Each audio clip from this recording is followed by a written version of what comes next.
Like, whoa, if I get to in this life witness you step more into you, I'm done. Like, that's it. That's what it's about. One of the biggest issues on the planet is that we are consuming more to feel enough in a society that has deemed us unworthy. What would it be like if we clicked the like button on a symbolic photo of ourselves? I still like you. In fact, I love you. Now that is where magnetism is born. Welcome to the Deja Blu podcast, where we believe that living a life of magic can be the default. Join us each week as we playfully and authentically dive into the mysteries of life and explore what it truly means to be human. From spirituality, wellness, and all things taboo, we don't hold anything back. So without further ado, let's let the magic unfold. Hello, beautiful humans, and welcome back to another episode of the Deja Blu podcast. I'm so excited for so many reasons for today's episode because first and foremost, I am in my new set, which is really exciting. I just moved homes and I am tucked in a beautiful home called The Nest in Topanga, and myself and my incredible team who I'm going to in a moment, we have set up this set in a way that really feels like the representation of the next iteration of the podcast and what it represents in the sense of how we do anything is how we do everything, and being meticulous in the way that we are choosing to present this media as medicine out into the world. And also the sense of recognizing that if I'm building a set, I get to create a set that inspires me, that makes me feel like there is beauty surrounding me, that makes me feel like magic can be the default. And so being surrounded by a cherry blossom tree with fancy lights and a tiny little paper mache mushroom and plants and flowers that I got from Michael's, which is an art supply store, and like finding my favorite flowers ever, which is these ones, and lacing them around the microphones and having fun with it, like actually really enjoying building a world that at least I can create a microcosm of a more beautiful world than our hearts know is possible, and in that microcosm allow it to ripple out. And so this is the new Deja Blu set. Another reason why I'm really excited today is that I'm surrounded by my sisters that are all graduates from the Florescence program, which is mine and Reggie's mystery school for women that we have been running. And I have decided to make a shift with my team around the production of the podcast with a main focus that I really want to create jobs and expressions of creativity for my sisters that I have like dove really deep with and created genuine, really authentic, raw relationships. And on top of that, then be able to actually share a shared attention and intention and create something that we all believe in. And so from the editing to the production management to the support to the sound, everything is going to be woven through the sisters of the graduates of Florescence.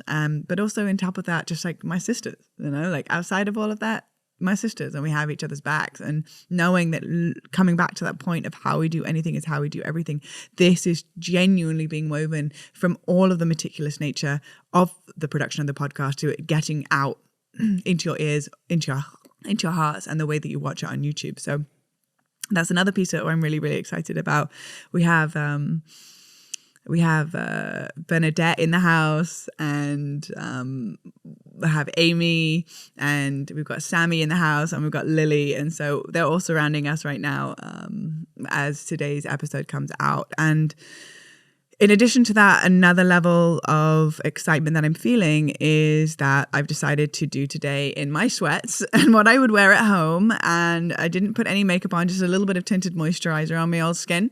But outside of that, I decided to come at it completely raw, no hair pieces or fancy things with my hair. And just realizing that I've been struggling a little bit with, how is I struggling? I'm frustrated a little bit about this being the new or the first generation that have had social media in the way that we do in our Instagram stories and how we speak to the world. It's like, instead of having a business card now, it's like, hey, give me a follow on Instagram. Or like, we're all walking around with these kind of invisible numbers above our heads that says like, oh, well, I have X amount of followers, or I have a blue tick, therefore I'm doing something special or right in the world. And it's kind of this like, our worth has been placed in, first and foremost, our worth was placed in how much money we had. And then the second piece is like, our worth is placed in how many followers we have. And then on top of that, then there's this whole like face tune and body tune and the filters and the different things that are happening, which is completely distorting our perception of what is lovable, worthy, or beautiful. And I've noticed that it's been creeping into my consciousness, and it's something that I really want to be in the story of, or the understanding of breaking down is the journey between artificial glamour and authentic beauty. And I believe that artificial glamour is living from life from the outside in, and authentic beauty is living life from the inside out. And what I mean by that is that artificial glamour says, well, when I look a certain way, then I will be loved by another person. When I look a certain way, then I'll be able to get the job or the followers. If I show my body off in a certain way, then I'll get the likes. And there is a shift of energetics of saying like, oh, I'm actually going to show my body because I feel super empowered. And this is actually something that's bringing life and vital energy for me. It's a different shift of energy. And so you can have two very similar photos, but there's like a different energetics that sits behind them. And something that I've noticed that I have been getting into with the podcast is it all started really basic, and then it became fancy, and I got like the fancy set, and I got like the fancy production company that produced the podcast, and I absolutely love it because that's an essence of growth. And at the same time, I got caught up also in, well, if I don't have my hair or makeup done, or I'm not wearing a fancy outfit, then I'm not being presenting myself. And then also outside of the podcast, just starting to get caught up in like, oh, I have to put on makeup every day. Or if I'm going out to meet this person, I've got to make sure that I'm all done up. And I also just started to feel like, wait, when did this start? Like, when did this, because this wasn't how I used to be all the time. And so I've been in the inquiry of like, okay, instead of getting mad at the world or the way that things are, what would it look like if I actually started to just create what I wish to see more of? And so that was just an invitation for me to recognize that I do have a platform, and I do have an incredible audience, all of you, like majestic humans. And I really would like to create content that I would be proud for my daughter to watch one day. And I don't have a daughter yet or any children, but just even in the essence of like having a young girl or being responsible for a young girl, and knowing that she's going to be tuned into social media, knowing that she's going to be watching things on TV, and that she would feel like inspired to be a beautiful human based off of how much she loves, and recognizing that beauty is born through every 75 trillion cells of our body, because we've learned to love all crevices of our own consciousness, and therefore have the capacity to love others when they present themselves going through a crunchy or an emotional moment.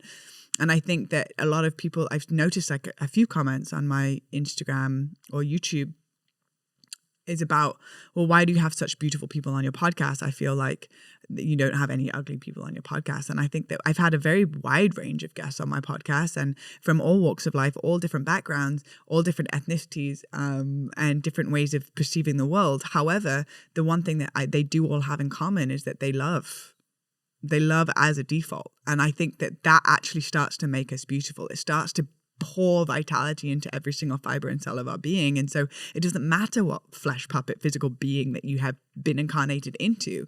It's actually radiance, and magnetism is not born from your looks.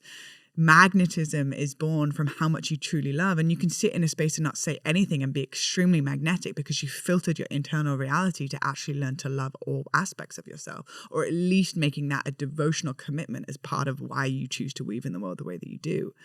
And so this is the emphasis that I want to put on, is that your beauty comes from your heart. And we get so caught up in needing to be something outside and then completely sort of feeling hollow or empty on the inside, but at least the mask is being preserved. And that's what I want to pierce through today. So here I am sitting with no makeup, in my sweats, and coming in this vulnerable, raw way, because I think that it's needed. And on top of that, another piece of why I'm excited is I haven't done a solo episode in I don't know how long. I have been interviewing these brilliant guests, and I've been really practicing my active listening, and I have been asking questions based off of research that I've done before the episode.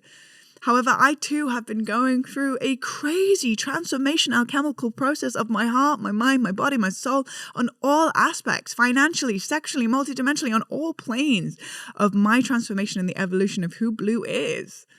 I have also been going through things that have supported me with extracting nuggets of wisdom that could support you, and I have yet to be shown in the vulnerability on season 3. And so it just feels like it's time. It's time to come back to how we did it at the beginning, which was the story, and me sharing these really vulnerable truths with you that have really touched your hearts in ways that you've extracted a relatability that can support with medicine being infused into the way that you perceive your reality. And that's my intention. of why I come here today and why I share these things. Because being vulnerable online is like, it's not easy. You're going to get picked at. People are going to misunderstand you. And I think that that's all part of it. You know, as the audience grows, the more haters come in. And that's just the nature of being really vulnerable and transparent. And I put so much emphasis on that my answers are not the truth. What I'm saying is not the way. I'm not asking you to follow me. I'm sharing my vulnerability with you to remind you or to inspire you that your vulnerability and your uniqueness is your superpower. And it's not like trying to be like me. It's not trying to be like anybody else that you may have subconsciously put on a pedestal because they articulate themselves well. It's about how can I be more of myself by allowing myself to get better at feeling. And Reverend Brianna Lynn once said to me, I'm not here to help you feel better. I'm here to help you get better at feeling. And I think that actually that is where the gold lies. That's where that know thyself, self-awareness piece gets dropped in, is when we actually learn to trust our emotions as they present themselves as opposed to fight them, because we're still committed to a narrative of right and wrong.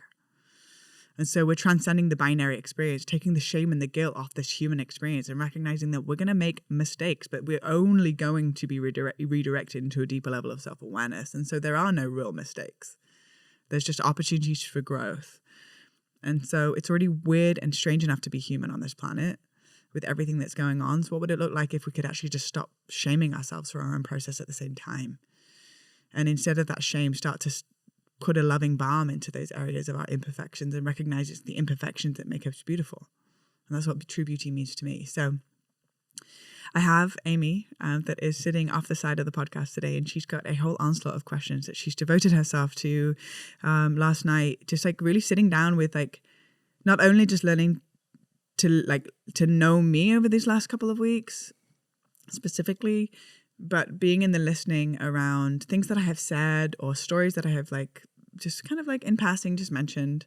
And she's really just sat down and got quiet and then created some questions that can support with bringing out these pieces. And so I just want to acknowledge that Amy's, off the side of the podcast, she's going to be asking me, and then I'm going to be answering them directly to you, because I want to create a level of intimacy into me you see that you can feel, as opposed to me like talking to Amy. I want to talk to you. And it's also kind of intimidating to look into a black camera that has no life and soul in it and to like share something so vulnerable. So it's actually a nice safety blanket for me to have Amy here and to see her eyes and to feel her presence, and at the same time interact with you in a place of intimacy and transparency and vulnerability around what it is that I've been going through and how I've been perceiving my reality and how I've been extracting the gold from some of the toughest times of my life, as well as some of the most beautiful times as well. So Amy, thanks for being here, and thanks for answering me these questions, and thank you for taking the time to really sit down with questions that you feel like would bring out a side of me that could be vulnerable and also supportive and powerful for other people to hear. So I'm grateful that you're here. I'm grateful for the whole team that's in the set. Lily's down here, and if you're listening to this on audio, then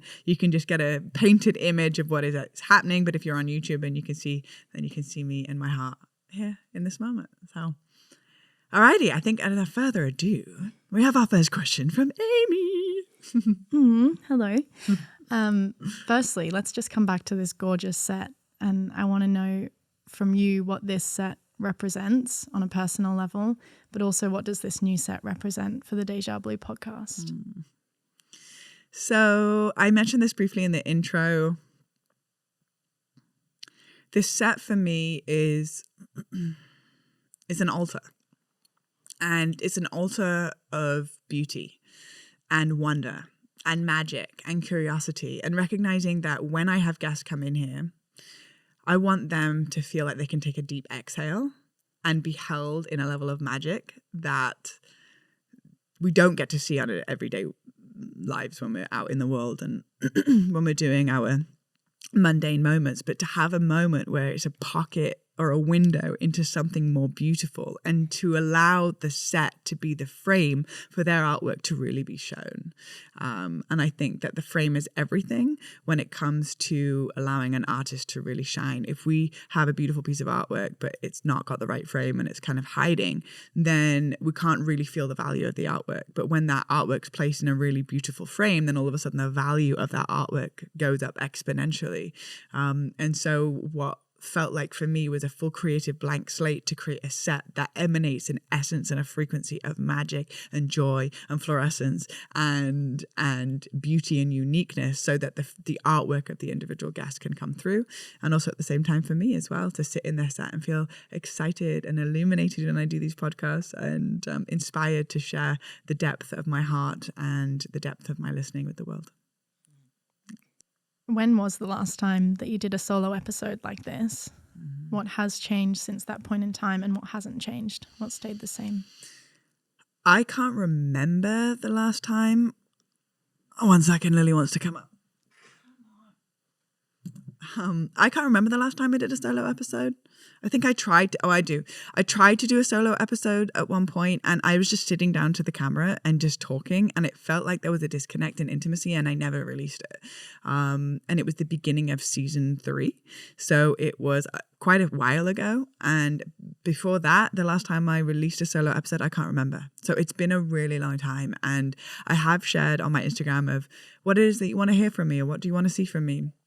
And a lot of responses have been like, we miss the solo episodes. We miss getting to know you. We miss like feeling your heart. And so I do want to continue to weave like my personal journey along with brilliant minds that have changed the trajectory of my life through their wisdom and through their sharings and their teachings. So I think that there's a happy medium between the two. And I went through a really tough few months of my life. And so I stopped sharing really vulnerably. But that's because my wound was still open. So once the wound has started to close, then I'm ready to talk about it, because I've extracted the information and the delicacy of those processes of recognizing, like, if I have an physical open wound, I'm not going to want to expose it to harsh environments. And so it needs the right care and attention for it to close. And then I could share a little bit of what I learned about the healing process of that wound. But if my wound is wide open and then I share it with thousands of people about the intricacies of my journey, I feel like there's thousands of consciousness and projections and judgment onto the energetics of what it is that I'm processing. And in the delicate nature of a wound being open, that energetically, I don't want that, but I do want to maintain the vulnerability and the transparency. So for me to come today is when my wound has started to close, and I'm actually really on that healing path, and I'm really, my heart feels really good and it feels really clear.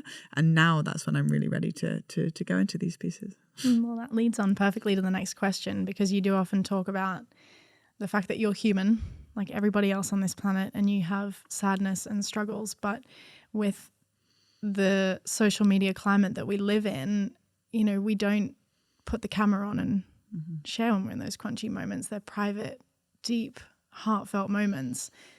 So I want to use this as an opportunity to get to hear some more about that. What has your experience with sadness been? What has your experience with heartbreak been?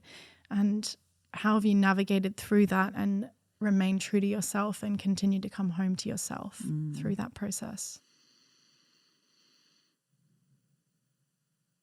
So like I said before, we are the first generation that has experienced Instagram like this, or social media in general.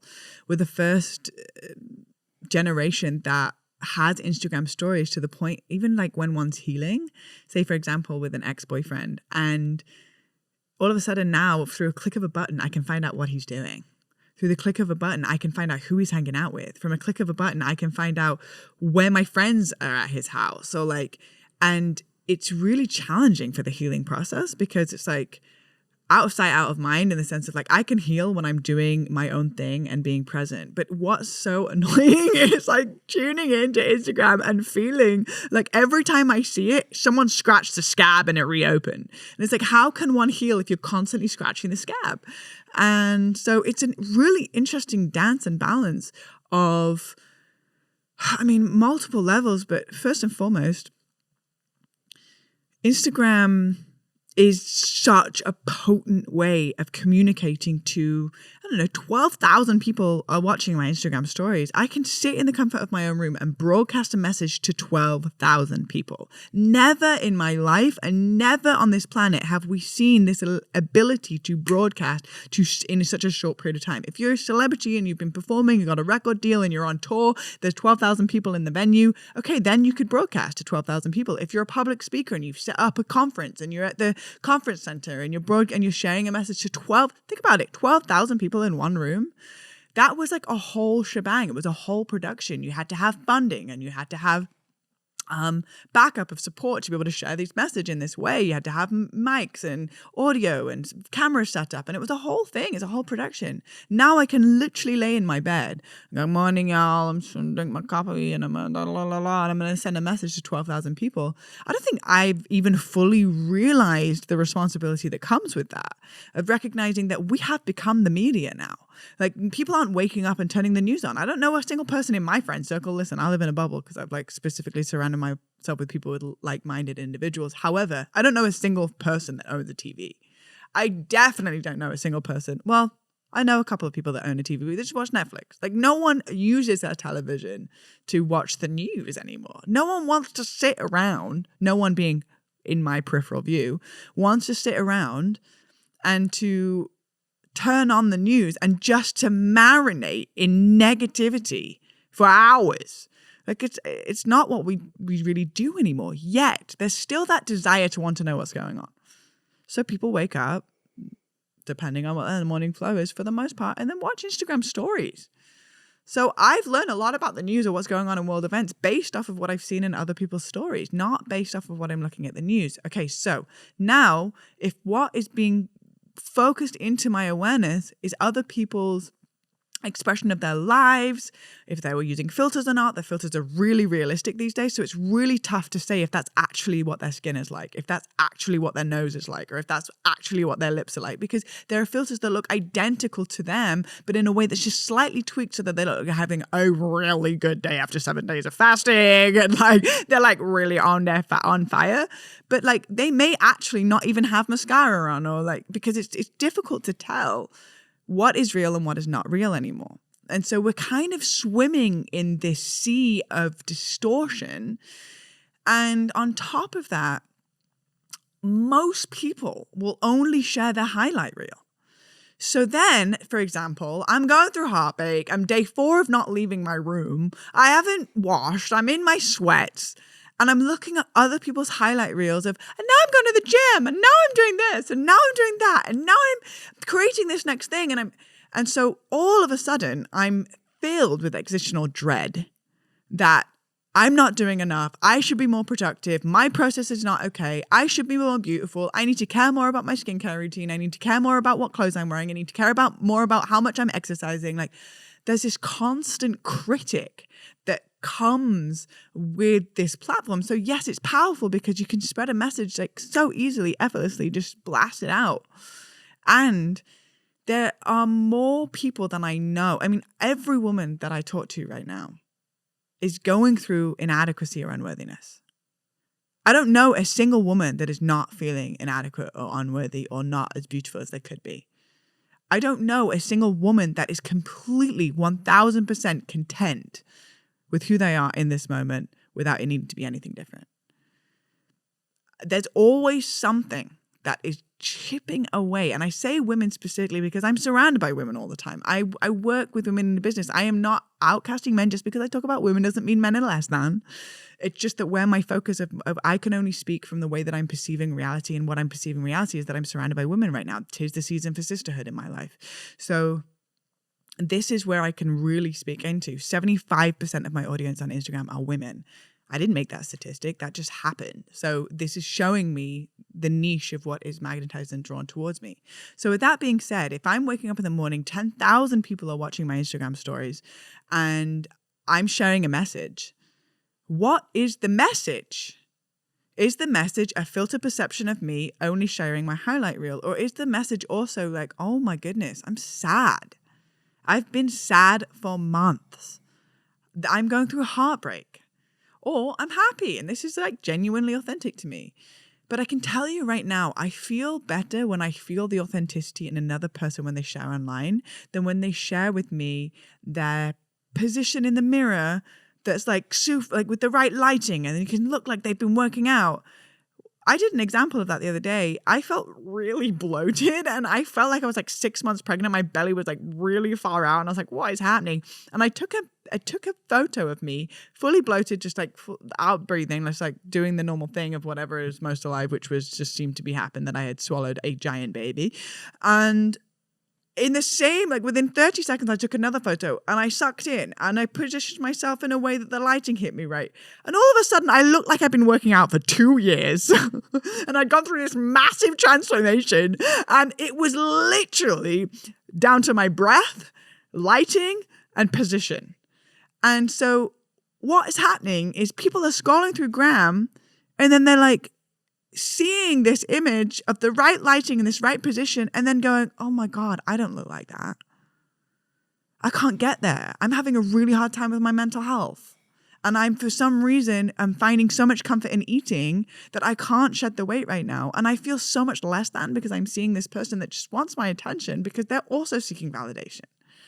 In this world that is constantly fed from these tiny short hits of serotonin and dopamine that we get from somebody liking our image, from somebody commenting on our image. And I also got caught up in the trap. And I'm like, wait, hold on. When did this happen? And so for me, I mean, I've also shared in the past times when I've been sad and I've got messages from people being like, I'm worried about you. Why? Well, because you're sad. I'm like, well, you don't get sad? Oh, I don't show it. Right. Well, this is the problem. There's nothing wrong with being sad. There's nothing wrong with being depressed. There's nothing wrong with feeling anger or guilt or shame. It's a human experience, just like we have the dark side of the moon, we have the light side of the moon, we have the exhale, we have the inhale, we have the polarities for it to even exist. We cannot know day without light. But the fact that there is one side of ourselves that's deemed unworthy and there's another side of ourselves that's deemed celebratory and worthy of love, we have created this very polarizing, inauthentic experience that is eating away at our self-loathing and our self-worth, and therefore comparing ourselves with others, living for a validation, feeling like we're not beautiful or not enough, and spending our entire life seeking validation from something outside of ourselves to give us a sense of peace and longing within it, which will never, ever be achieved. No matter how much modification we do, no matter how many fancy clothes that we choose to buy, it will never fill a void that only we can fill.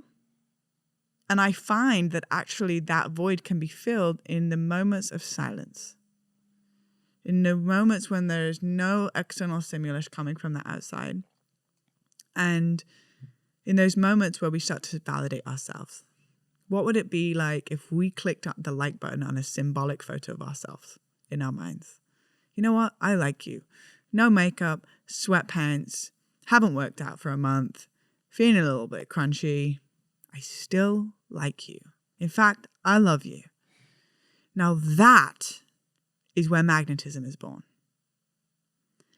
That is where people can relate. That is where the medicine will ripple out into the hearts of those that so desperately need it because they have deemed themselves unlovable. And all they see when they're scrolling through Instagram is more reasons as to why they shouldn't love themselves. And that is what I want to bring my 2 cents into, is recognizing my life's work in the Gene Keys is beauty. And I've been in the inquiry around what beauty is. What is beauty? Because I've seen people that are externally brilliant, studied deeply. They have become the master of their craft. They're externally really beautiful. They have lots of money and they treat the people around them like shit. And it's heartbreaking for me to see because that's not beauty to me. How do people feel in the wake of this individual? And Maya Angelou talked about it perfectly. She has a famous quote that's like, people won't remember what you do. People won't remember what you wore. People won't remember what you said. But they will remember how you made them feel. And I think that a truly beautiful person is somebody that genuinely does not feel the division between myself and another, and recognizing how I treat you is how I get treated in return, and how I love you is actually how I'm loving myself, and all judgment is rooted in self-judgment. And this comes from a byproduct of self-awareness. And self-awareness is one of the greatest things that we could ever give ourselves because it's the one thing that can never be taken away. Our money's going to fluctuate. The clothes on our back are going to change. Our homes are going to change. The relationships are going to change. Our loved ones are going to change. Our relationship with our family is going to shift. Our relationship with our friends is going to shift. But the self-awareness that we gift ourselves will stay with us for the rest of our life, no matter what changes outside of ourselves. And it's the greatest investment we could ever do, is to learn to love all aspects of our own nature.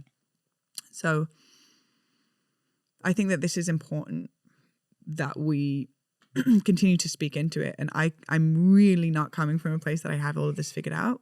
I'm not coming from a place that I haven't fallen into the trap myself, but I am coming from a place that I've become self-aware that I have fallen into the trap sometimes. And I want to bring myself back out of it and continue to self-regulate and self-check that what narrative am I feeding and what do I want to see more of in the world? And what I want to see more of in the world is your crunchy moments on Instagram. If you're going to be sharing on Instagram, I'm not saying everybody has to share on Instagram, but if you are going to be sharing, what would it look like if you took responsibility? Even if you have 10 followers, you put 10 people in one room. That's a whole class. That's a lot of people. What would it look like if you to actually just share those moments that are not as lovable or as beautiful, but actually recognizing that it's your authenticity that's actually going to be liberating people, not the filtered version of you. So yeah, I think Instagram is a very weird place. Social media is a very weird place. And at the same time, it's here. And so instead of like making it wrong, just allowing ourselves to continue to self-regulate as we use it so that we're not perpetuating more issues of mental health for ourselves and therefore for others. Not pedestaling people is something that you talk about a lot. And I feel like this plays into what you're talking about perfectly, because in this new social media age that we're living in, we're navigating all of this for the first time together. And there's a sense, an unspoken sense, that those who have a greater following or more likes or more attention or a more established platform have something figured out that we don't, or they know something that we don't, or they're better at it than we are. And you talk about not pedestaling people. And I noticed on one of the lives you did the other week, someone commented, how do we do that? How do we not pedestal people? Mm-hmm. Mm-hmm. I feel like it's really deeply ingrained in our culture, specifically around like celebrity worship. And something that I've really been feeling into recently is like I've been, placed for some reason, my archetype magnetizes high impact individuals, celebrities, people that are like impacting many people. And I don't know why, but it's been a reoccurring thing in my life where I have become a support space or a safe place for those individuals to be witnessed, seen, and held in a loving, safe space, because it's hard for them to really feel into those having safe places within people. And what I've learned is that first and foremost, everybody is going through something that we know nothing about, and compassion is key. Secondly, those individuals that we have placed on pedestals, specifically celebrities through idol celebrity worship, which is massively ingrained in our culture, are some of the loneliest, saddest people I have ever met. I'm not saying this about all people, but I am saying that there is a common denominator, that the complexities of their mind and their mental health is off the charts. And we look at them all airbrushed and photoshopped on the front cover of these magazines, and we think that's what I want to be like. Based off of an not even real image. It's literally not even real. Like, they literally don't even look like that. And we have placed these people of like, that's my goal. And pedestaling these humans and worshipping the ground that they walk on. And yet they go home at night and cry themselves to sleep, feeling so disconnected to their soul, feeling so alone because they can't trust anyone. Their trust issues are shot. And they're so censored in what it is that they're sharing because they are owned by a corporation that you will not see but are infusing into every single thing that they're doing. And we are idolizing them. We are literally idolizing people that are so lost and disconnected. And we'll see this massive archetype of celebrities that are overdosing and killing themselves because they are so lost, or they are so feeling so much and they have no way of processing how they're feeling, and they've not been supported in their emotional health. And they have been like, create, go on tour. And they are so depleted that the only way out from feeling what it is that they're feeling is to end their life. And we're idolizing them. This is something that is so rich and so deep in our culture. And a lot of people, if you ask them, like, what is it you want to create in this life? It's like, I want to be famous and I want to be rich.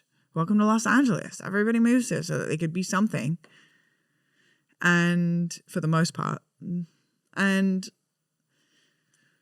what I'm realizing is actually that I have met so many people that are Instagram influencers, and I'm like, hell, you so different online, though. Like, you are such a different human than you are in person. And the more I get to know these individuals, the more I actually start to learn to love myself a little bit more.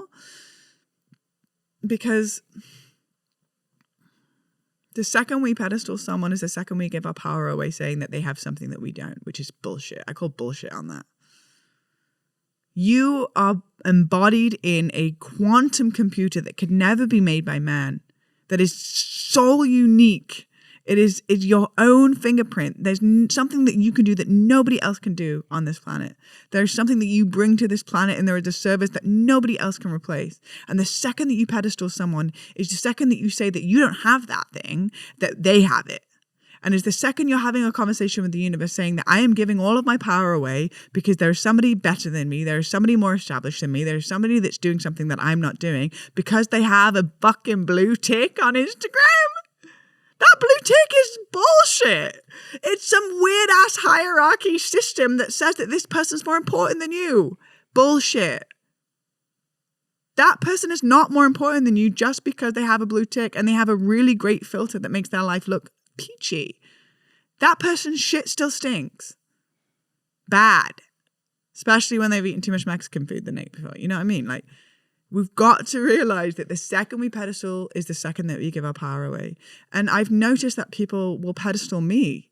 And I think it's because I articulate myself well. Please know that I go into my room and I have moments where I don't want to wake up in the morning. I have moments when I wake up in the morning and I feel existential dread. I have days where I don't want to do anything and I've not made my bed and my bathroom's a mess and I sit in front of my altar and I can't be bothered to do anything but scroll on Instagram. There are days where I feel so unworthy. There are days when I feel like I haven't got anything figured out. There are days when I don't think I know what my identity is. And there are days when I love my life and I'm surrounded by my sisters and I'm creating magic and I'm painting in my overalls and I'm playing my Bob Marley music while I'm watching the sunset. Like, there are all the days. And so I encourage this pedestal gets taken down and the playing field becomes even. Because the only way that we're going to heal this planet is from a place of equality of everybody involved. But we've got to transcend the hierarchy system inside of our own consciousness before we can transcend the hierarchy system that's in our society. But as within, so without. Like, we've got to end this belief that there's somebody better, more evolved, more whatever than me. Yes, somebody may be deeper on their mastery. Somebody may have practiced the guitar 4 years longer than you have and maybe better, like, skill-wise. But nobody is a better human than you. Everybody has a right to the table. Everybody has a right to share their voice. And the second that you think that you're better than somebody else, you're part of the problem. I mean this in the nicest way possible, me included. So I want to continue to dismantle the spiritual elitism that is happening within the spiritual community because it's bullshit as well. It's so rampant and it's so real. Like, I've seen it from the inside out. I've been a part of these spaces and I feel the spiritual elitism because, okay, you didn't miss a meditation for 2 years straight. Okay, but that's beautiful. Thank you for your devotional practice towards yourself. Thank you for inspiring us. But the second you think that you're better than somebody else that didn't do their morning practice and actually woke up and went on Instagram is the second we have an issue because the hierarchy within your own mind still exists. And so I just want to continue to live in a world where there is not this shame around doing it right and spiritual, but actually allowing ourselves to just let our human breathe while recognizing what feels good and what doesn't. And what feels really good is when I move my body in the morning. What feels really good is when I don't go on Instagram first thing in the morning. It's actually when I have my morning practice. What feels really good is when I pull my spirit card and I ask some deep questions and I take 10 deep breaths and I say 10 things I'm grateful for. That feels really good, but not because I'm any better than you. Just because it feels good for me. And then that's when I can love you just the way that you are as well.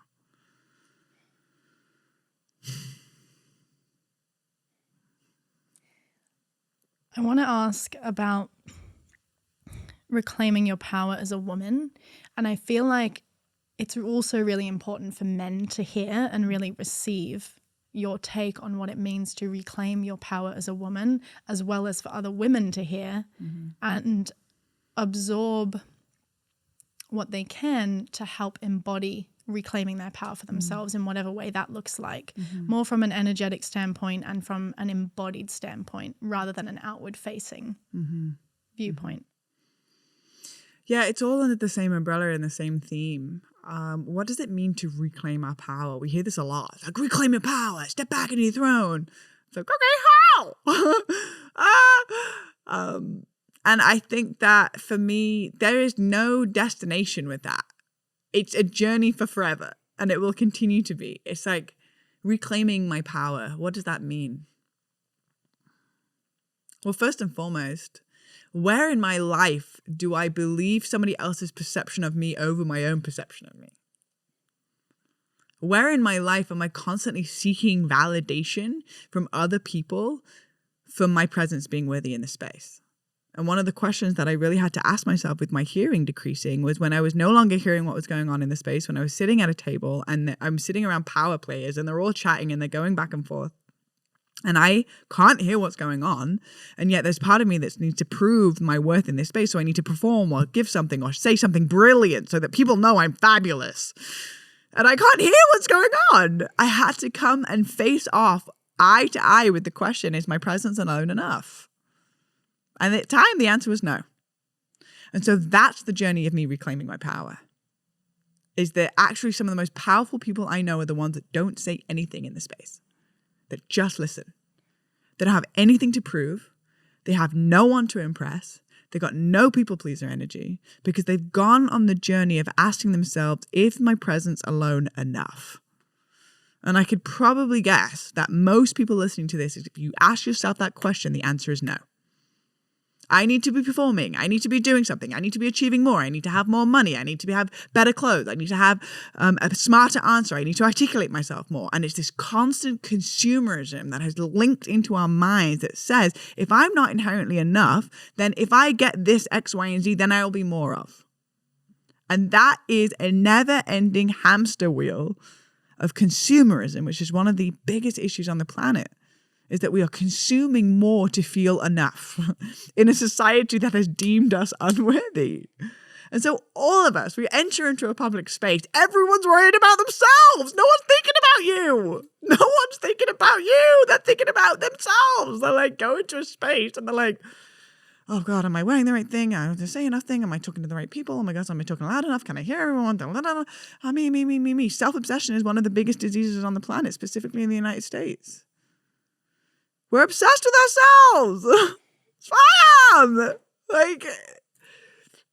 And yet we all enter into these spaces, for the most part, with insecurities. And then we're thinking everybody's seeing those insecurities and they're worrying about ourselves. What would it look like to actually pierce and be a pattern interrupt into those insecurities by just actively listening to somebody without thinking about ourselves for a moment? What would it look like to actively listen to somebody without making it about us? To actually listen to somebody and to hear their reflection and to reflect the beauty that you see without bringing any of your personal stories into it. Wow, all of a sudden now you've pattern interrupted your own self-obsession. That's power. That's true magnetism. That's really where power comes from, is when you can actually learn to listen and witness the beauty standing right in front of you without filtering it through your eye language. Those are the humans that I love. Those are the humans that I am so drawn towards. Those are the humans that stand out in a crowd. There could be 1,000 people and I'll feel gravitated towards them and they haven't said a single word. That's what it means to return to your power. Power is silent. Insecurity is allowed. How does art play into this? How does what? Art play into this. I have a really dear friend of mine that has significantly changed my life in a very short period of time. Her name's Lily Ashwell, and she is she's a real angel. She's actually one of those humans that has completely just rewritten what love means to me. And the way that she's loved me recently is just is so deep and nurturing, and it's everything that I didn't know that I needed. And she sees me. And that's one of the greatest gifts we can ever give anybody, is to truly see somebody. And when I'm with her, I feel more of me because she truly sees me from an accurate place. And she shared with me the other day, she goes, your Venus is in Scorpio, not in Leo, Blue. So it's not going to be your shiny, out there, illuminated leadership, like looking beautiful thing that's going to attract your partner. What's going to attract your partner is when you dive to the depth of your authenticity and you create art. That is going to set up your magnetic field across the board, and specifically around love. And for me, I feel the most beautiful when I am no longer thinking at all with my head, and I'm playing a song that has gone to the crevice of my heart and soul and is helping me alchemize a process that was so crunchy and so discombobulating into something beautiful in real time in my internal process. That is the power of art. And art can look different for people. It doesn't need to be like great at painting or great at playing the guitar. Art could be trimming roses outside and making a cute little mandala on the kitchen counter. Art could be cooking a delicious meal and sprinkling the nutritional yeast and the little hemp hearts on top and putting cute little cherry tomatoes around the outside. And it's like, I made that piece of art. But it's about being so immersed in the process and not the goal that you lose sense of time, you lose sense of self, you lose sense of ego, you lose sense of anything outside the present moment and the creation of it. That's alchemy in real time. And I believe that we're all artists. I believe that we all have a creative expression. It all just exists on the other side of a can't. And so art for me is the place where I return to what is beautiful. And usually, like I just recently painted a piece that was in some of my previous sets. And she's a woman with a lion over her heart and her throat. And her stare and her look is so confident, is so present, is so embodied, and is nothing to prove. And she has the lion guardian over her heart and her her throat. Because I was going through a time where I felt rejected. I felt discardable. I felt dishonored. I felt like I had no power left. I felt like I had completely just crumbled like a house of cards. And I just closed my door and I made a commitment that I wasn't leaving for 3 days, and I was just going to paint. And I wasn't going to paint for the outcome. I wasn't going to paint so that everybody could see how brilliant I am. I was going to paint so I could alchemize some of these really sad emotions. And I painted this woman because she was a representation of my higher self. And I painted the lion because the lion was a reminder to be courageous, even if no one agrees. Even if no one sees or feels or resonates or agrees with what it is that I'm bringing to the table, to be courageous in my own truth. And I painted that for 3 days straight. I was so engulfed in the process that I was mad that I had to eat. I was like, I'm annoyed that I have bodily needs. Like, I just want to stay in front of my canvas. Like, go away, leave me alone. It's just me and myself and this woman that's coming into fruition based off of my crunchy moments and alchemizing it into something beautiful, because I don't think there's a better process than that for me. Timeless, ageless, spaceless moment of just pure presence and feeling in a productive, supportive way for me. And that's what art is to me. And I think it's interesting that there is art in the word heart. I think that there's something so beautiful about leaving a part of your heart in your creations. And so I made a commitment to myself that I would always leave a part of my soul inside every single creation I make. And so that is why people feel what I create, whether it's a painting, whether it's a song, because my heart is in it. It's not about sounding good. It's that I'm doing it for medicine for myself. And then I just happen to blow my own mind afterwards. What are some of the offerings that you have now, and what are some of the offerings that are in the incubation period? So what once started about 2.5 years ago with an idea that came through in a ceremony when I was in Mexico, when I asked the question, how could it be of greatest service to the whole? Please use me, Spirit, for be of service as an empty vessel and direct me in the ways that could really benefit the world at large. And the message that came through was to create an online sisterhood with Reggie Riverbear, who's a dear sister, one of my best friends and co-creators and collaborators in this life. And she's a rainbow in human form. And I just was shown to do 7 weeks online course. One. That was it. And I was like, hey, Reggie, what you up to these days? She was like, hey, Blue, I love you. I don't know, just doing all these magical things as per usual because I'm Reggie River. And I was like, you want to do this online women's course with me? She was like, yeah. Oh my God. And then she was a bit nervous because she was also like, is Blue really all in? And like, is this really a thing? Or is this just a spur of moment of excitement? Well, I can hand on my heart say that 2.5 years later, we've created something exquisitely beautiful that is actually changing the lives of so many people around the world. We just completed a round of Florescence for 88 women. Every round we've run, it's doubled in very synchronistic numbers. We've got like 22 to 44 to 88. And it's like, well, I see a theme here. It feels like it's been guided by something bigger than us. Every single moment into building the infrastructure of this women's mystery school is laced with joy and highest excitement and integrity and genuine love and support for anybody that taps into it, from abundance to living a life of absolute magic. And our tagline for the course or for the mystery school is live a life of absolute magic. And when we set that, our life actually started to become absolute magic, because the only way you can give someone a gift is to live it in an embodied way that your inheritance is real. Like, I have to live a life of absolute magic to be able to actually infuse this into the space so that women can find their own unique version of it.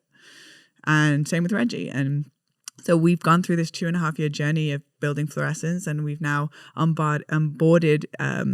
We've got a whole new team. We have with Kyle and Amy that have been rocking the ship. Amy's the one that's asking the questions and supporting us from behind the scenes with building out the infrastructures. And then we had a vision of bringing in a women's sisterhood. So it's a social media for women and a place where there's live calls and there's Gene Key discussion groups and there's meetups and a marketplace where you can sell your things. And it's like pulsing with life and it's self-organized. And yet we've got Mama, Amy, and we had Kyle like weaving their magic into the space and workouts and meetups and all the things. And it's unscripted and not unscripted. It's unfiltered. And it's a place where women can like come together with like-minded individuals from all over the world and meet up online and have a digital community. So we've got the sisterhood that's thriving. We've now got the online courses that have been running. We're in conversation around an in-person retreat in November. And we're just so excited. We've now onboarded a new epic Sister Bernadette who's been with us throughout the different weavings of the in-person meetups and she's a graduate of the program and she's been a big sister and it's just been like nothing short of everything that I didn't know that I needed or wanted. And so that's one of the offerings that is really brewing. And it's my heart and so many other hearts involved. And what I love about Florescence is it's not about me. The Deja Blu podcast has got my name in it, you know? So it's like, yes, there's like my little journey. But what I love about Florescence is it's for the sisters by the sisters, and it's everybody has an equal part within it, and that feels really, really good for me. So that's something that we've been cultivating. And then another thing that's been cultivating is obviously the podcast. I got my numbers back the other day. We're at 4 million listeners right now. Like, it's like not a small number, you know? I'm like, oh, imagine putting 4 million people in one space. That's a country, yo. Like, that's a country. Like, I had no idea what I was saying in my backyard with my shitty hand-me-down mic and a garage band on my laptop and just like putting it together as just like audio diary of me just sharing my heart and taking 4 months to even start it because I was so nervous and I was like, no one's going to be interested in what I have to say. But it wasn't about that. It wasn't about people listening. It was about that I had an outlet for the things that were coming through in my mind. And to the fact now when I get that message from Chelsea that's like, hey, we're at 4 million listeners, by the way. I literally am like, what? the best thing about all of this is none of this would have been possible without you. None of this would have been possible without you sharing, without you engaging, without you really believing in it, without you posting on your Instagram stories when you believe in an episode. Like, this is a community. We have developed a community. And the one thing that I have been reflected the most from my previous guests is that my audience are so loving. They're like, when that episode comes out, the amount of beautiful things that people come and share with me, the amount of people that jump over to their offerings or their products or what it is that they're creating, and then the love that is poured in because of the nutrient-rich humans that this podcast magnetizes. I feel so blessed with such a deep responsibility to honor authenticity and beauty, love and unity into this podcast. And so the podcast, we're just getting started, baby. Like, let's go. Let's create a new narrative. Let's create a new narrative for what true beauty actually means. Men, women, everything in between, whatever you identify with. What is true beauty, and how can we shift the narrative for our children and our children's children and utilize media as medicine to get the message out, because it is here. So let's go all in. Let's go all in. And I'm here for it. And so we're evolving the podcast. We're building the team. We've got the sisters on deck. We're rolling out. And it's the age of Aquarius, baby. Like, we're going in. And everybody that used to call me crazy are now asking me for advice. Straight up. I was the crazy one. I was the one that was like too deep out in my crystal ball looking into the future with my feathers. Oh, hell. Now who's asking me for advice when the evolution of consciousness is hitting and everyone's going, what the actual fuck? And I'm over here being like, I've been here for the past decade, fam. Welcome to the party. I was crazy for a minute, but I'm not anymore. Or maybe I am, but all the crazy ones are the fun ones to hang out with anyways, just being honest. And I have like so much of my astrology chart is in Aquarius. Like, I'm literally, Deborah Silverman says I'm from the future, here to remind us of the future human. And I do resonate that to a degree because I've always seen life differently. I've always walked to my own beat and path for the most part. I got caught up in the illusion for a hot minute. I'd say like 10 years. College education. And at the same time, I think this is a really crazy, wild, discombobulating, and ecstatically beautiful time to be alive. Like, we incarnated for the time of the great change. Like, this is why we came here. And each of us have a very important role in the revolution of love. The revolution of love, first and foremost. To love yourself is a revolution in itself. Holy shit. And then to actually contribute that energy to the collective consciousness and recognize, I don't need to speak unless it improves the silence, or I won't say anything that's actually harmful, or I'm not going to speak badly about this person, or I'm no longer going to actually shame myself every single day of just being me. That's a revolution. Those small things are a revolution to the collective consciousness. Peter Crone always says your individual vibration is your contribution to the collective mind. Hell, if I know that Amy's in the kitchen this morning dancing, I know that the world's a better place. I know it. Like, when Sammy comes down and we're doing our morning workout and she's hopping up and down on a yoga mat, I know the world's a bit more beautiful place because of that contribution in that moment. So when I see somebody win, I'm winning. My kids, future kids, are winning. Everyone's winning when you're winning. And if we're continuously competing against each other, we're missing the point. It's going to take all of us, not somebody that's figured it out that sits at the top of the food chain and barks orders down at the rest of us. We've tried that. It doesn't work. So I kind of swayed away from the question, but the offerings, podcast, Florescence, and there's a few other things that are going on, but I would say that they're the main pulses right now for me. I don't want to dilute it too much. I've always got things going on. There's a fun little projects and whatever, but yeah, let's do this. Podcast and Florescence.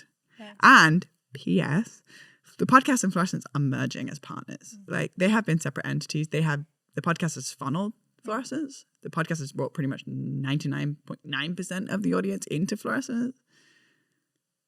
But actually, they're the same thing. They're not separate.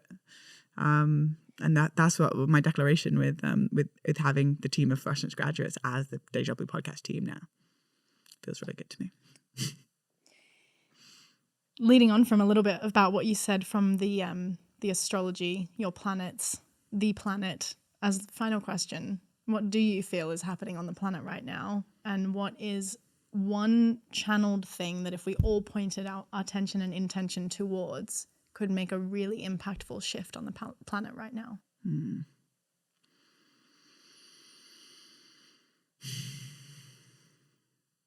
Okay, so if you've ever sat in an ayahuasca ceremony, or if you've ever sat like with a potent medicine like that, it's very symbolic of what's going on the planet.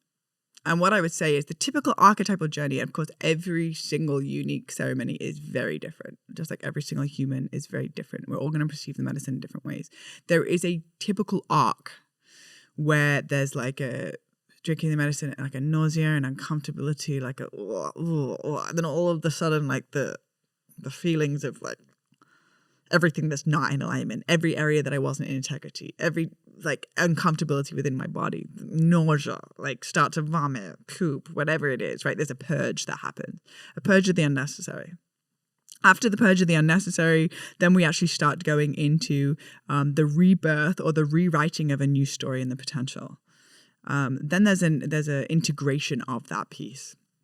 So there's this archetypal journey of death, rebirth, death, purification, rebirth, integration. So we go through a death, we go through a purification, that's the cleansing out of the body. And in ayahuasca, it's a physical purge, like you're literally vomiting, purging it out of your body, purification. Then we go into a rebirth, we reset the energy, and then there's an integration of that. That's what we're seeing in the collective as a whole right now. We're going through a purge, and we have been since about 2020. Right at the beginning of the pandemic was when the world really went through it. Like, I don't know a single person that didn't purge hard during that time. And yet, now on the other side of it is that we've purged and we're starting to purify, and now like as a rebirth also. So what we're going to be continue to go through, this takes time to deconstruct an entire system. The systems that are in place right now do not honor life, period. That's a fact. The systems that are in place, the banking systems, the educational systems, the medical systems, the media, all of it does not really honor life. There is a business mentality of how much money can I extort from the people. And this is problematic because we can't eat money. If there are no fishes in our rivers or in our seas anymore because of the pollution on this planet, we cannot eat money. Right, okay, so the pollution that is being created because of the over-consumerism mentality that we're having on this planet is that to get as much money and extract it from this earth as possible. But what happens when we don't have fish in the sea? What happens when we don't have clean air to breathe? We die. Well, where the hell are you going to spend your money then? Like, what you going to go Amazon Prime while you're dead? There is something so crazy symbolic about the fact that Amazon is called Amazon. It's one of the biggest contributions to deforestation in the Amazon jungle. Literally, like, we need that shit. Like, I need it, like, within 12 hours, yo. But there are people, there are indigenous humans that are standing in the front line, specifically right now in Brazil, fighting for their rights. Because there are people that are extorting the lungs of the planet, the Amazon jungle, so that we can have Amazon Prime by tomorrow. Because we have a deep insecurity of unworthiness and thinking that when we have more, we're going to be more worthy. This is so problematic. We are part of the problem. But the best thing about this time is that it's all becoming really transparent. Like, we're all starting to see it now instead of living like this and going, oh, well, I just don't see the problem. My naivety is bliss. No, we all have this very deep anxiety-ridden moment of like, why do I just not feel very settled on this planet? Because the earth is screaming at us. And anybody that has learned to truly listen beyond their ears but with their body will start to hear the screams that started as gentle whispers that have turned into screams by our earth, that ours is our original mother and one of our only homes. There is no planet B. There just isn't. And there needs to be a deeper level of responsibility from our individual actions. And again, spiritual consumerism. In the spiritual community, there is a massive emphasis on consumerism still. How cool are you? How cool are your clothes that you wear? Constantly consuming. There's still a disconnect. And I am part of the problem. I recently just ordered from Amazon. I ordered 11 incense sticks, like packets. I ordered them all at the same time. They were sent to me in 11 individual boxes. Each wrapped in plastic. Each box, to me, was a tree in the Amazon jungle. And when I went to Aniwa, Indigenous gathering, and I looked into the eyes of our elders and I felt the pain in their words, I felt like part of the fucking problem. I'm part of the problem. But at least I'm starting to become aware of it. So I'm not here sitting about all doomsday. I'm here as a representation of, I'm taking myself off the pedestal, like I've got something all figured out. I still order on Amazon. I've started to cut that out. But when I actually hear the pain of the indigenous people whose rights are going to be taken away for consumerism, and knowing that 5% of our world is made up of indigenous people, and yet they protect 80% of our biodiversity of this planet, and we're going to wipe them out, 80%. Our children will not have fresh air to breathe if we don't actually start waking up to the issues. I'm just being really real. And our vibration is our contribution to the collective. So if we sit around in doomsday feeling like there's nothing we can do about it, and we stop singing and we stop making art and we stop creating because we're so worried about what's to come, we are already creating hell already here for us. And so how can we create in our microclimate moments of connection, putting our phones down, sharing stories, playing music, expressing ourselves, dancing with our friends, having moments around a fire, drinking cacao under the full moon? This is our vibrational contribution to the collective while making active, tangible steps to support ourselves with lessening our carbon footprint on the planet. And it comes down to what's your quick Amazon purchase. And so I do have so much hope. I'm surrounded by really powerful, beautiful, and what I mean powerful is internally powerful, because in the amount of love that pulses through these individuals that I'm surrounding myself with, all I can see is hope. All I can see is a more beautiful world. That's what I see. That's just what I've surrounded myself with. It's just resonance. And yet it's not disconnecting me or bypassing me from the real issues that are at play here. This is the time. This is the reason why we incarnated. And I'm still learning every single day. I don't know all of the issues that are going on. It would be so overwhelming if I did. There's a thing called in the Gene Keys called divine dissatisfaction, which is I will never be satisfied with the amount of work that needs to be done on this planet. But at least I can say today, I wake up in the morning, I'm going to make one corner more beautiful than when I found it. And that could just be one heart. That could just be one conversation. That could just be giving the gift of pure presence to one person standing right in front of you. Now you've become part of the solution. So I think Mother Earth is going to be absolutely fine. I think that she's kind of got some lice right now, and she's kind of like, ugh, what the heck is this? And we're like, Matthias De Stefano said to me once, he's one of the wisest people I know, and he said the funniest one line is he was like, yeah, humans are like the pubic lice of planet Earth. They're annoying as fuck, but they serve a purpose. And I was like, yeah, facts. So I did at one point, I went down a really deep rabbit hole of thinking that some sort of reptilian overlords are the ones that are running the show, and there's nothing we can do about it, and we're just the victims of these reptilian overlords that are all shape-shifting and changing, and they're running the Hollywood elite circles and the pedophilia and all the things. P.S. I haven't seen it, but I feel that that's probably really true. And at the same time, I believe humans built the structures that are not working, and humans can dismantle them. I'm not going to feed into the victimized frequency that there's nothing I can do about it. Bullshit. There's something that all of us can do about it. There's something that all of us could do about it. And I'm starting to notice celebrities are waking up and asking the deeper questions. I'm seeing it firsthand. And so I'm excited.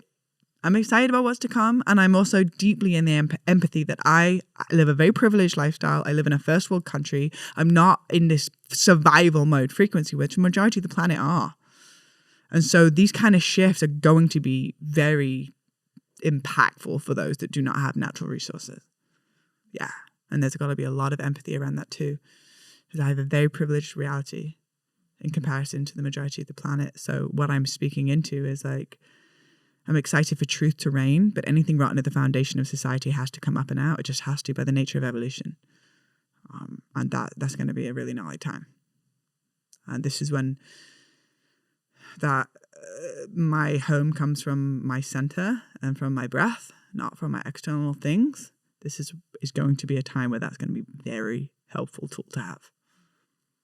And having each other's backs and coming together in community and taking care of each other and no longer being in the mindset of mine and yours, but sharing what we have, and we'll always have enough. Yeah. I'm excited. Mm-hmm. Thank you. Just from hearing what you've said today and living with you and sharing a home with you, I can vouch for the fact that there's no bullshit here. And I want to thank you for being someone who is navigating having the platform and the followers and remaining true to yourself, whether you're on Instagram or whether you're on your podcast set or whether you're in the kitchen with your sisters in your home. There's no difference. There's no difference across the board. And having someone who holds that energy, frequency, wherever they show up, wherever the planet puts them, wherever the universe ushers them in, that's powerful. And it's why you inspire so many people, because there's an authenticity and a depth to you that doesn't falter and doesn't shake. You continue to come home to yourself regardless of the sadness and the heartbreak and the weaving through to get you to where you are. You come home to yourself time and time again. And there's an authenticity and a realness to you that we resonate with. That's why we're all here. That's why we're in your life.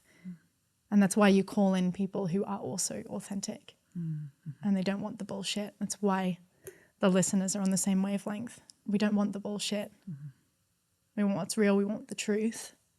And we want to take ownership for what we can and do our part, whether that's big or small. So thank you.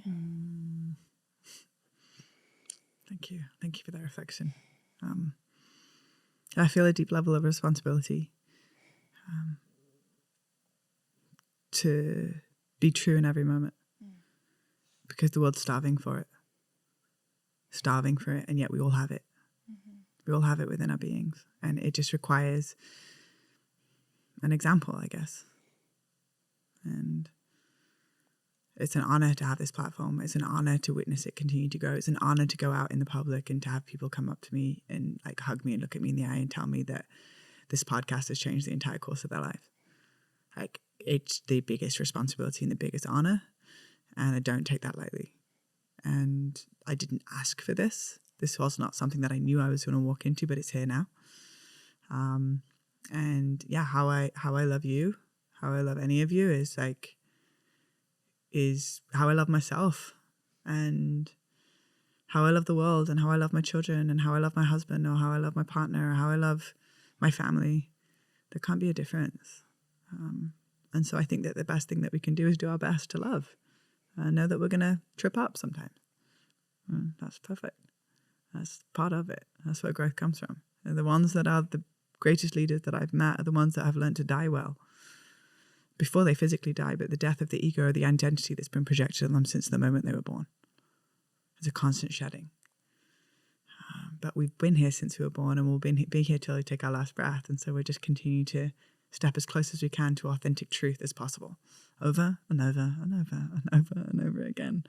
And that's what I love about the people that I'm surrounded by, is that that's their prayer too. That's what's on that altar. And so it's exciting. It's exciting to be alive. And I'm really grateful to be me, even when I really question everything. And I'm like, what the fuck is happening? But I'm still grateful to be me. I don't want to be anyone else. And my prayer is that nobody else wants to be anybody else. Like, you are epic.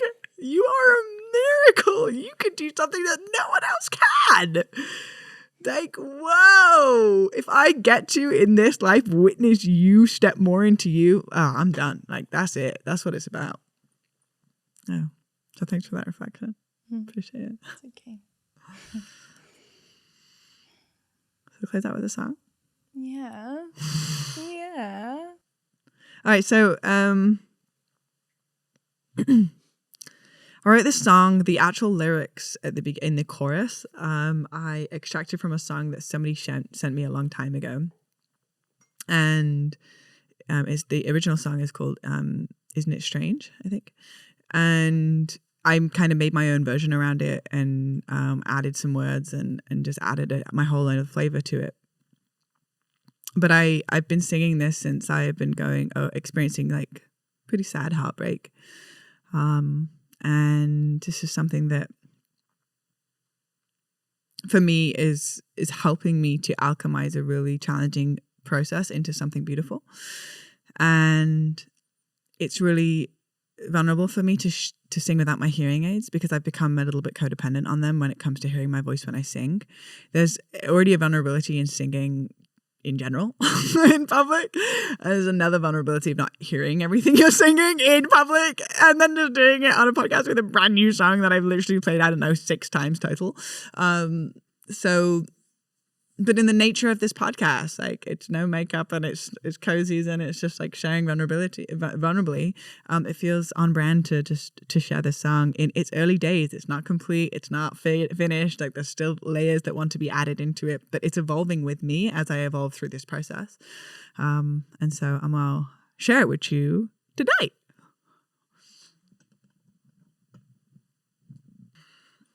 The song is called Strangers.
Thank you, beautiful humans, for tuning in to another episode of the Deja Blu podcast. Today was a little bit different, but really feeling it. It's hot off the press, and deeply vulnerable, close to my heart.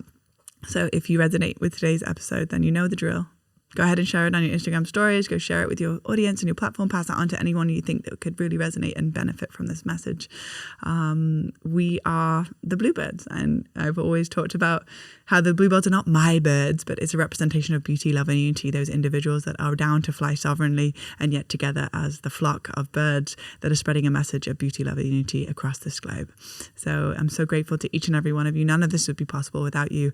And thank you so much for being on this journey with me. We are 108 or 109 episodes in as of today. So we've been really going at this. We've been chipping away. This has been a decade of work in the making. And I'm so grateful to all of you. So thank you so much for tuning in to another episode of the Deja Blu podcast. And until next week, I'm sending you so much love.